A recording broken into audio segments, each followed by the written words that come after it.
Salve progressistas, eu sou o Clayson.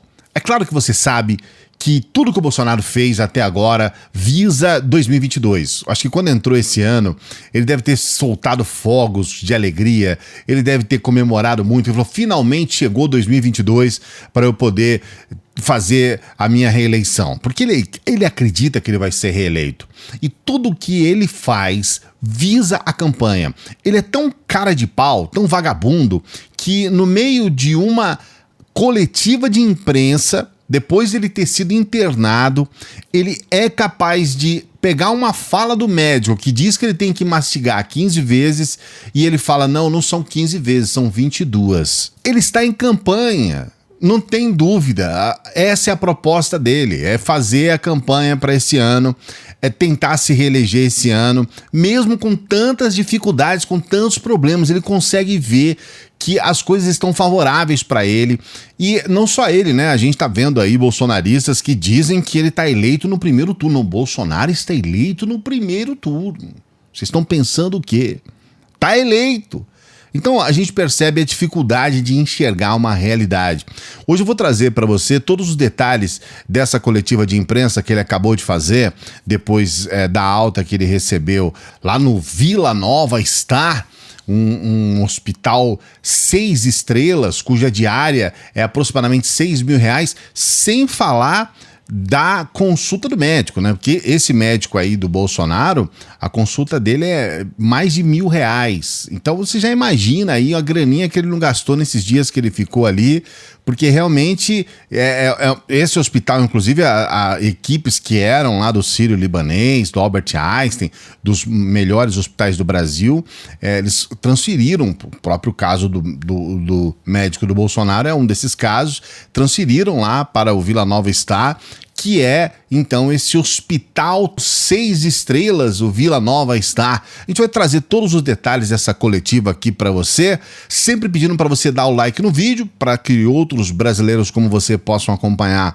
o nosso material aqui, para você se inscrever no canal, se você ainda não é inscrito, se não é a primeira vez que você está com a gente, esse é o momento para você se inscrever, nos ajudar a atingir a nossa meta de 300 mil inscritos. A gente tá pertinho, hein? Caramba, cada dia que passa tá ficando mais perto. Estamos chegando aos 300 mil inscritos aqui, então nos ajude a chegar lá.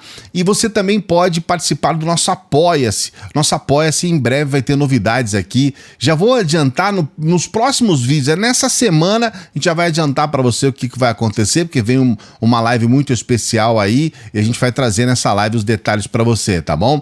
Se prepare que vai ser bem bacana. E você pode nos ajudar agora, nesse momento, com o Pix. A gente tem um custo aqui no canal que é alto, a gente quer permanecer aqui produzindo para você, trabalhando para você, e para isso a gente precisa da sua doação pelo Pix. Então você que pode nos ajudar, você que quer que a gente continue com o nosso trabalho, você pode nos ajudar pelo Pix, que é aí o canal clayson@gmail.com, que é o nosso endereço de e-mail. Você, por favor, nos ajude também aqui no nosso Pix. A primeira questão que eu quero trazer para você é essa briga que o Bolsonaro tem com a imprensa. Porque coletiva de imprensa não é uma coisa comum no governo Bolsonaro. Ele fica muito mais à vontade quando ele está no cercadinho ou quando ele está falando exclusivamente para as pessoas que bajulam. Esse pessoal amalucado, que fica o tempo todo puxando o saco, que fica o tempo todo gritando mito, dizendo que ele é bonito, que ele é isso, que ele é aquilo, que ele é perfeito e tal. Quando ele vai falar com a imprensa tem questões que são importantes para conversar com ele. E ele mente, ele disfarça, ele fala contra a imprensa, para a própria imprensa. Olha só o rosto que ele faz. Esse aqui é o rosto que ele faz quando é anunciado que a repórter da Folha de São Paulo vai fazer uma pergunta para ele. Dá aquele sorrisinho, quando dizendo, repórter da Folha de São Paulo, então com certeza vai ter alguma crítica, alguma coisa assim. Que é um exemplo de como ele coloca na conta da imprensa as questões que muitas vezes são problemas do próprio governo dele. Na questão da Flávia Arruda, ela que é secretária de governo do governo Bolsonaro, ela que foi, segundo o próprio Bolsonaro, uma escolha pessoal dele, mas que encontra-se na conta do PL, que é um partido de apoio ao Bolsonaro, ela está sendo agora fritada, é um processo de fritura em função da incompetência da própria Flávia, que não consegue conversar com os aliados do Bolsonaro, nós tivemos uma situação em que ela não atendeu telefones, ficou uma semana sem atender telefones. Aí o Hugo Mota, que é do Republicanos, falou: olha, ou manda essa mulher embora, ou nós vamos aqui no Republicanos rever a nossa história inteira, vamos rever essa conversa toda aqui de apoio ao Bolsonaro. Já tem um nome dos aliados para substituir a Flávia Arruda, que é o Célio Faria Júnior. A Flávia Arruda, que tem problemas, inclusive, do próprio PL, que é o partido dela. As pessoas do PL são contra a presença dela na Secretaria de Governo, mas olha o que o Bolsonaro responde quando fala a respeito da Flávia Arruda nessa coletiva de hoje. A imprensa não vai mandar ela embora. Como assim? Se na verdade é o próprio governo dele, são os aliados dele que querem a cabeça da Flávia Arruda. Então é complicado. Você percebe isso quando ele fala, por exemplo, que é maldoso. Ele falou na coletiva que é maldoso quem fala sobre férias do presidente. Quando ele saiu para Santa Catarina, ele mesmo falou: olha, vamos sair para férias, para descanso, espero que não tenha que interromper as minhas férias. Ele mesmo fala sobre tirar férias e ele mesmo fala que é maldoso dizer que ele tá tirando férias. É um cara de pau, é um sujeito complicado. E ele sai para andar de jet ski, para ficar dançando em barco. E naquele momento ali, ele não coloca o vício no lugar, né? E aí a gente sabe que naquele momento que ele tá ali curtindo, se divertindo no meio da população, o Brasil tá sem presidente. Sem presidente, sem vice, sem ninguém. O Brasil tá na mão de ninguém. Se bem que quando ele tá lá em Brasília, ainda tá pior, né? Então, quer dizer, antes ficar na mão de ninguém do que ficar na mão dele. E aí ele tenta usar questões que são profundamente populistas, que não tem absolutamente nada a ver com nada, para tentar trazer alguma resposta para a população em fato de quase toda a comunidade artística brasileira ser crítica em relação ao Bolsonaro. E agora ele tenta falar que vai limitar a Lei Rouanet. Ele, inclusive, dá a entender que Ivete Sangalo, que Zé de Abreu, fazem críticas a ele em função da Lei Rouanet, dando a entender que eles estão chateados porque não ganharam 10 milhões. As críticas são em função de que perderam a mamata, como se nenhum artista pudesse criticá-lo e como se tivesse uma ligação uma coisa com a outra, quando na verdade não tem. Ele tem os seus artistas preferidos, inclusive ele disse que vai participar lá do futebol, do Marrone e do Bolsomínio, que eu acho que é o maior bolsomínio do Brasil, né, que é o Gustavo Lima. Ele fala sobre isso nessa coletiva. Só que não vai ter futebol, porque o Gustavo Lima já declarou que tá com Covid, que não vai poder participar do futebol.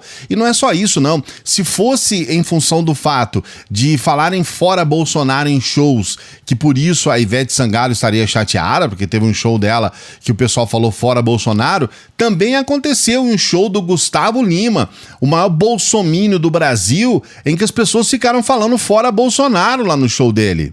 Essa é a contradição. Tá aí num show de um bolsominion. Será que o Gustavo Lima tá chateado com ele também? O Gustavo Lima não vai receber Lei Rouanet? Então você percebe a cara de pau.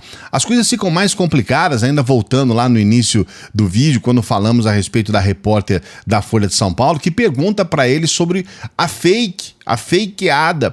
E ele vai responder a respeito disso de uma forma que ele tenta, então, desconversar ali, dizendo que não houve. E aí você começa a perceber, toda vez que o Bolsonaro fala a respeito disso, você fica com mais dúvidas ainda. Ele fica o tempo todo usando isso a favor dele. Essa situação que aconteceu lá em 2018, ele quer trazer para um ano de eleição. 4 anos depois ele quer continuar falando a respeito disso.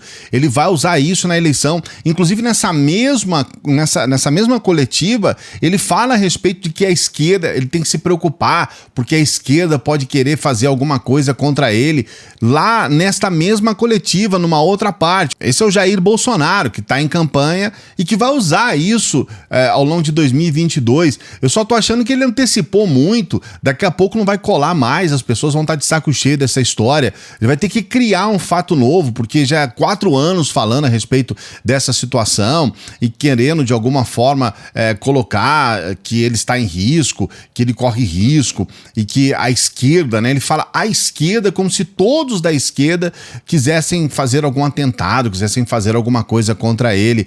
E ele vai usar isso porque está em campanha. É uma pena que ele tenha pouco a dizer sobre as entregas dele, né? Ele não entregou absolutamente nada nesses anos que ele está lá à frente da presidência. Ele tem muito pouco a dizer sobre questões positivas que ele fez. Ele só vai trazer realmente todos os problemas que ele tem, né? Ele só vai transportar isso para os outros, né? Transferir a sua responsabilidade para governo estadual, para STF, para deputados, enfim, ele vai dizer, olha, eu só não fiz por culpa de alguém, nunca por culpa dele, por ele ser incompetente, por ele ter um grupo de incompetentes que o cercam, por ele colocar um ministro como o Guedes, como um super-ministro, que na verdade é um sujeito desastroso, que demonstrou ser talvez um dos piores ministros da economia da história, um sujeito ruim. O Bolsonaro consegue ter na sua equipe os piores ministros da história. O que dizer sobre esses ministros da educação que passaram por aí, os ministros da saúde, todos desastrosos, um sujeito que era ministro da saúde e que dizia que não sabia o que era o SUS, como foi o caso do Pazuello. A gente vai ter que aguentar isso, né? Estamos em ano de eleição, temos que aguentar essa conversa fiada, essa conversa para boi dormir do Bolsonaro. Eu quero saber o que você pensa a respeito disso. Coloque seu comentário aqui, não se esqueça de dar o like no vídeo para que outras pessoas possam acompanhar também o nosso material aqui. Se inscreva no canal para nos ajudar a atingir a nossa meta aí dos 300 mil inscritos. Estamos pertinho, hein? Vamos chegar lá. Você também pode nos ajudar com o nosso Apoia-se, que é uma forma da gente continuar o nosso trabalho aqui. Se você quer que o nosso canal continue, você pode também nos ajudar com o Pix. Você pode fazer agora aí, pegar o seu celular aí e fazer aí uma doação pra gente, né? Aproveitar que você está até o final do vídeo aqui, nos ajude a continuar com o nosso trabalho, tá bom? A gente se encontra numa próxima.